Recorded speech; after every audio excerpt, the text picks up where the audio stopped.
So I made plans a few years ago to build an engine from scratch. That engine was originally going to be a flathead crossplane crankshaft 4-cylinder, but I updated the plans to make it an overhead valve instead. I started college a couple years ago and just recently found my plans again, and after showing them to my roommates, they suggested I build a straight 6 instead because I had the additional material to do so. Right here I'm cutting this 6x4 by 2 inch block of aluminum on the bandsaw to separate it into what will become the block and cylinder head. Here I've got 1/2 of that block in the mill and I've run a fly cutter over the top edge of it to create the deck surface for my block. Then I drilled into the block with a 3/8 inch bit, moving up to 3/4 inch bit to create the cylinder bores. From there I went to a 3/16 inch bit and started drilling holes for head studs. But as you can see, there are a few that I'm going to plug up in the future, like the one the drill bit is sitting over top of in this frame. 12 holes will be plugged and the other 14 that are closest to the center of the block will stay.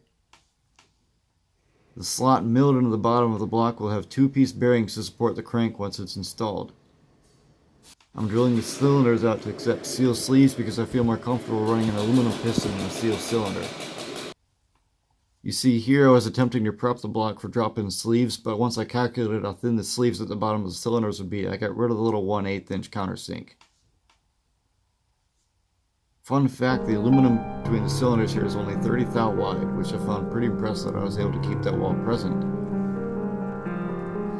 Here I'm cutting down this rod of 4130 alloy to make the sleeves, which I press into the block later on.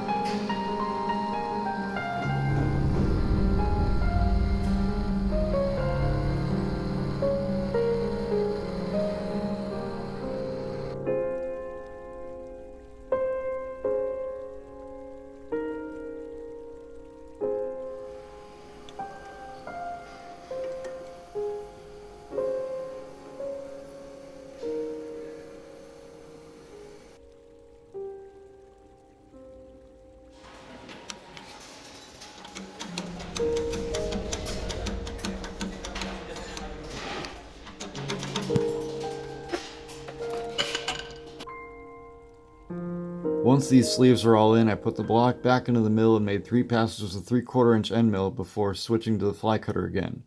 Once that was done, I started drilling out the sleeves so the inner bores will be perfectly straight with the block. Initially I wasn't sure if I could bring the bore back to 3/4 of an inch, so I gradually stepped up in drill sizes until I got to 9/16 inch, where I checked the sleeves and then went with 3/4 inch end mill to finish off the bores. I chose to use the end mill over drill bit because I found the end mill left a much smoother surface, which is very important to me.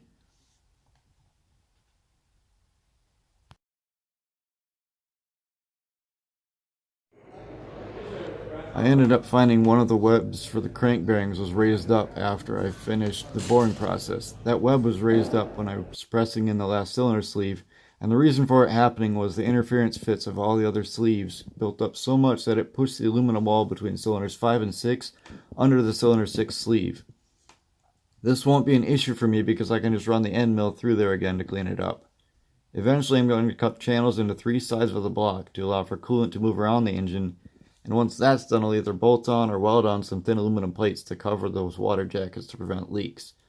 I'm also intending on drilling an oil gallery into the block that will send pressurized oil to the main journals first, followed by the cams in the head.